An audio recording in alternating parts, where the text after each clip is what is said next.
Okay, starting on Hebrews chapter 12. Now,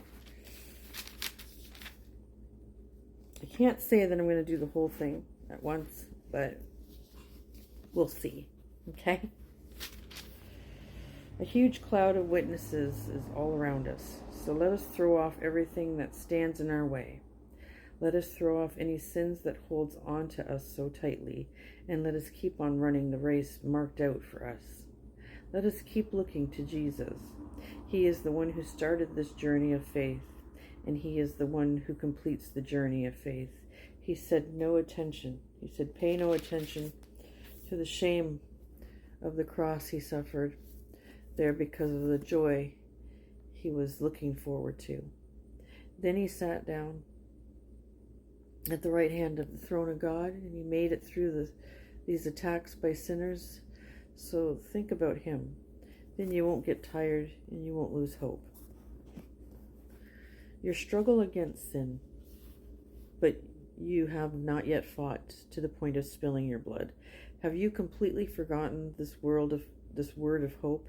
It speaks to you as a father to his children. It says, "My son, think of the Lord's training as important. Do not lose hope when he corrects you. The Lord trains the one he loves. He corrects everyone he accepts as his son." And that's in Proverbs chapter 3, verse 11 and 12. Put up with the hard times. God uses them to train you. So when you're going through hard times, it's not necessarily the end of the world.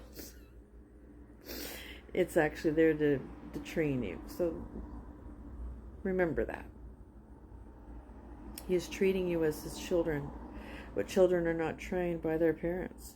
God trains all his children. But what if he doesn't train you? Then you are not really his children. You are not God's true sons and daughters at all.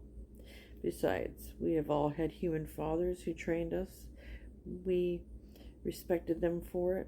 How much more should we be trained by the Father of spirits and live? Our parents trained us for a little while. They did what they thought was best. But God trains us for our good. He does this so we may share in his holiness. No training seems pleasant at the time. In fact, it seems painful, but later on it produces a harvest of godliness and peace. It does this for those who have been trained by it. So put your hands to work, strengthen your legs for the journey, make level paths for your feet to walk on. And that's Proverbs chapter 4, 26. Then those who have trouble walking won't be disabled. Instead, they will be healed. Try your best to live in peace with everyone. Try hard to be holy. Without holiness, no one will see the Lord. Be sure that no one misses out on God's grace. See to it that a bitter plant doesn't grow up. If it does, it will cause trouble, and it will make many people impure. See to it that no one commits sexual sins. See to it that no one is godless like Esau. He sold the rights to what he would receive as the oldest son. He sold them for a single meal. As you know, after that he wanted to receive his father's blessing, but he was turned away.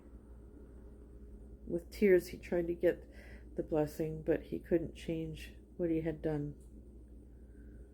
I don't really think that he knew exactly how serious that was until it came to it, eh?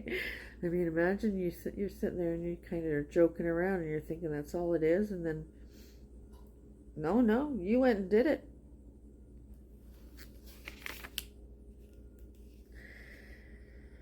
Whew, Esau. You haven't come to a mountain that can be touched. You haven't come to a mountain burning with fire. You haven't come to darkness, gloom, and storm. You haven't come to a blast from God's trumpet. You haven't come to a voice speaking to you. When people heard that voice long ago, they begged it not to say anything more to them. What God commanded was too much for them. He said, If even an animal touches the mountain, it must be killed with stones. That's in Exodus 19, verse 12 and 13. The sight was terrifying, Moses said. I am trembling with fear, and that was in Deuteronomy chapter 9, verse 19. But you have come to Mount Zion. You have come to the city of the living God. This is the heavenly Jerusalem. You have come to a joyful gathering of angels. There are thousands and thousands of them. You have come to the church of God's people. God's first and only Son is over all things. God's people share in what belongs to his Son. Their names are written in heaven. You have come to God, who is the judge of all people. You have come to the spirits of godly people who have been made perfect. You have come to Jesus. Here he is a go-between of the new covenant. You have come to the sprinkled blood. It promises better things than the blood of Abel. Be sure what you don't say no to one who speaks.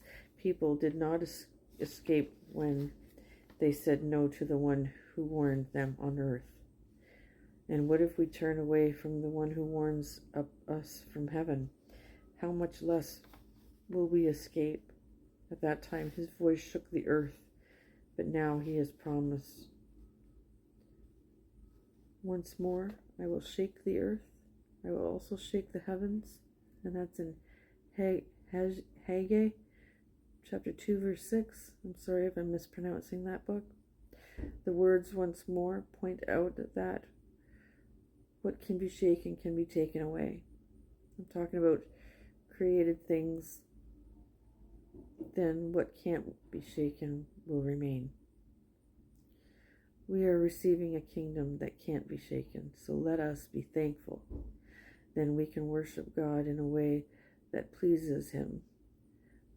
Let us worship him with deep respect and wonder. Our God is like a fire that burns everything up. And that's from Deuteronomy chapter 4, verse 24. That's the end of chapter 12. You know what? We got one more chapter. It's called The Final Appeals, and that's chapter 13. And then we're done Hebrews. And then I get a gut punch with James. So have you seen today that I did do a first chapter of Psalm? It was short. But I did it over an image and with a AI voice. I thought it would be fun, but now I kind of wish I just had done it myself, like on here. Anyway, I'll stop babbling. Complaining can be a sin too, so I shouldn't do that. Okay, yeah, I'm crazy. Anyways, so maybe I'll do a Bible plan tonight, huh? Oh, you like those little late night Bible plans when we're just getting ready for Betty Buys? And I hope you all have a wonderful day. Bye for now.